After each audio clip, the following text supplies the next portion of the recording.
I'm Debbie, and welcome to Bible Study. Today we're in chapter 3 in the book of 1 Timothy. Today we're going to be reading about the qualifications for overseers and deacons in the church. And again, this is another short chapter. It's only 16 verses. Being a leader in the church is a very big responsibility, and they will be judged more severely than just a regular Christian. So if you're ready to Bible study with me, let's go.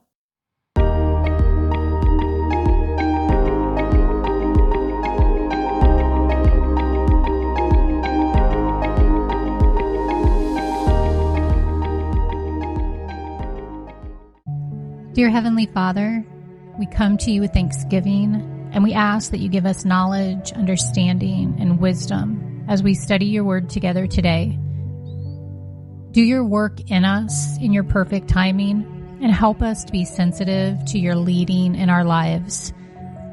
Give us a fresh insight, and let us leave today's study with a new perspective. In Jesus' name we pray. Amen. Chapter 3, verse 1. Here is a trustworthy saying: whoever aspires to be an overseer desires a noble task. To be a church leader or an overseer is a heavy responsibility because the church belongs to the living God. The term used in this verse, and sometimes translated as elder, can refer to a pastor, elder, bishop, or presiding overseer.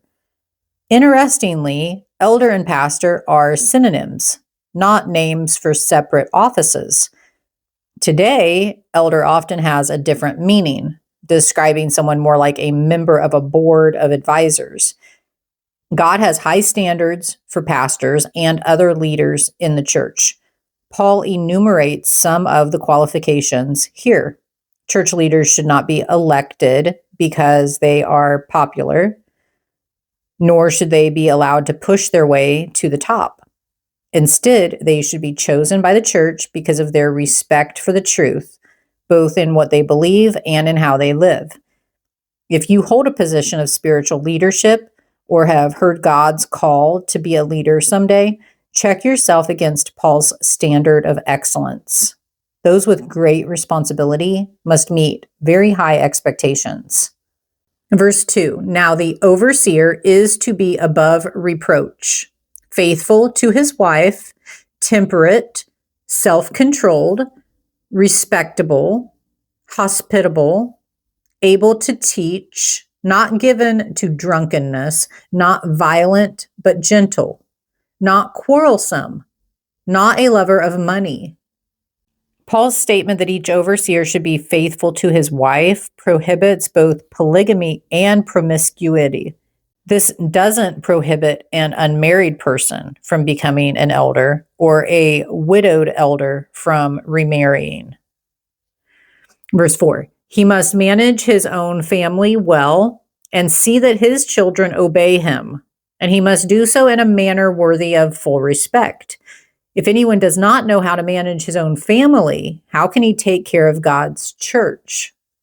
Christian workers and volunteers sometimes make the mistake of being so involved in their work that they neglect their families, especially the firm discipline of their children.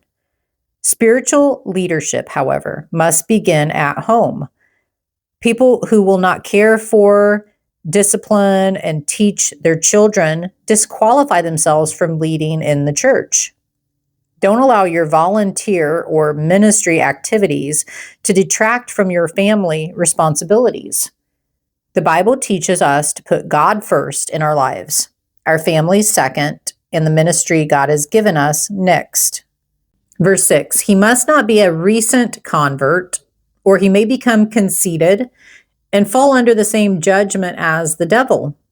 New believers should become secure and strong in the faith before taking leadership roles in the church.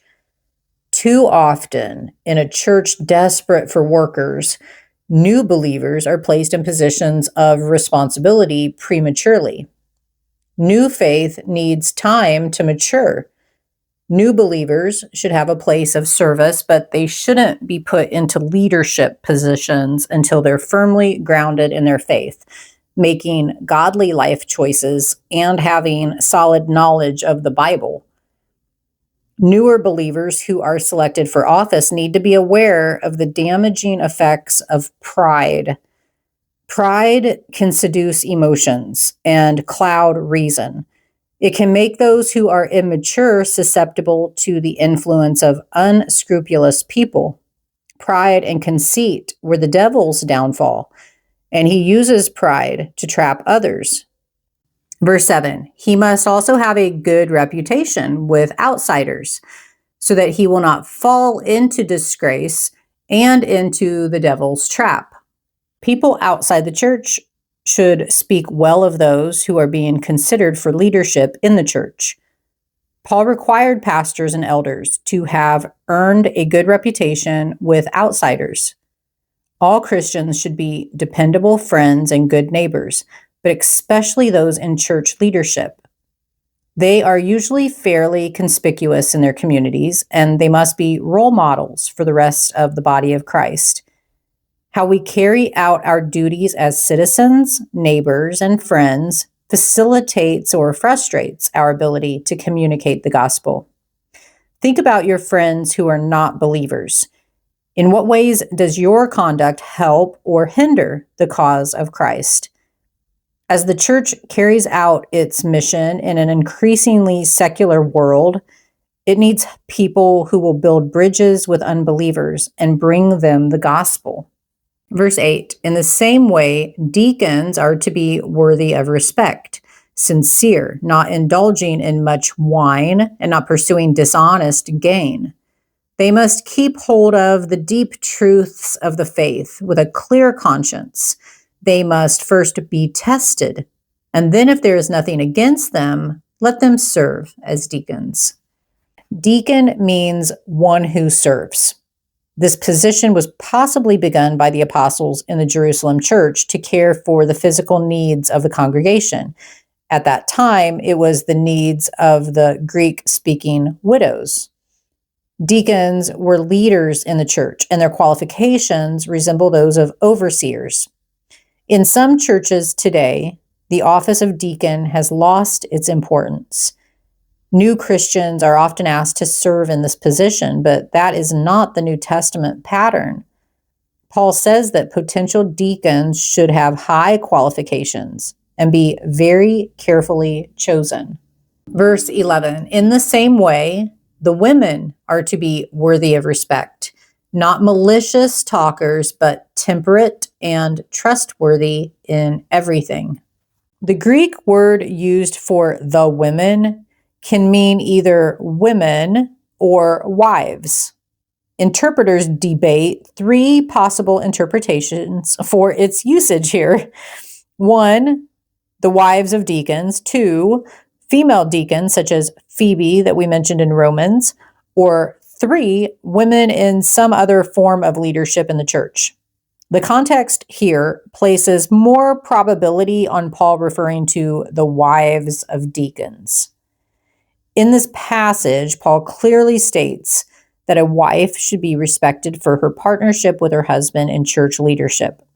Marriage doesn't automatically require a spouse to be active in ministry, but husbands and wives should love and support one another in their ministry roles. Verse 12, a deacon must be faithful to his wife and must manage his children and his household well. Those who have served well gain an excellent standing and great assurance in their faith in Christ Jesus. All believers, even if they never plan to be church leaders, should strive to follow these guidelines because they are consistent with what God says is true and right. For example, some people are effectively able to teach who never teach or lead formally at church. Their lessons are passed on to one or two others. They become mentors of spiritual truth. Paul described this intimate kind of teaching in 2 Timothy, where he says, "The things you have heard me say in the presence of many witnesses, entrust to reliable people who will also be qualified to teach others. So if you have been able to communicate your faith clearly to another person, you have demonstrated teaching at its best. In measuring your ability to teach, don't consider how many students you have had. Instead, ask how much truth you have passed on to even one person whom God has brought your way.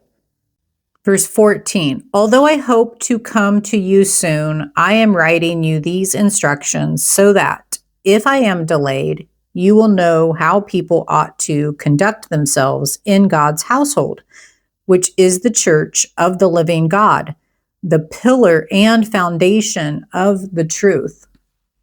The Bible is the written form of what God expects us to know and do. God chose Paul to carry out one phase of his plan and inspired him to record these teachings. As such, God's word was passed on to Timothy. Then it was passed on to others. Later, it was passed on to us. Times have changed, but the original authority remains. The Bible is from God and by God, and believers must study it seriously, understand it thoroughly, and apply it faithfully. Paul intended this letter to teach God's people how to conduct themselves. We would do well to read it carefully and then put it into practice. Verse 16, beyond all question, the mystery from which true godliness springs is great. He appeared in the flesh, was vindicated by the Spirit, was seen by angels, was preached among the nations, was believed on in the world, was taken up in glory. In this short hymn, Paul affirms the humanity and divinity of Christ. By so doing, he reveals the heart of the gospel, the mystery from which true godliness springs, or the secret of how we become more like Christ. Each line is significant. Appeared in the flesh means Jesus walked on earth as a man. His incarnation provides the basis for our being made right with God. When it says vindicated by the Spirit, that refers to how Jesus' resurrection showed that the Holy Spirit's power was in him. It says seen by angels and taken up in glory, and that shows that Jesus is divine. We can't please God on our own. We must depend on Christ. As a man, Jesus lived a perfect life, and he provides a perfect example of how to live. As God, Jesus gives us the power to follow him closely and to turn away from sin, even when our own sinful nature tempts us otherwise. Following Christ enables us to live a peaceful, joy-filled, meaningful life. If you enjoyed today's Bible reading, please hit the like button and click on the next video. We'll continue into chapter 4.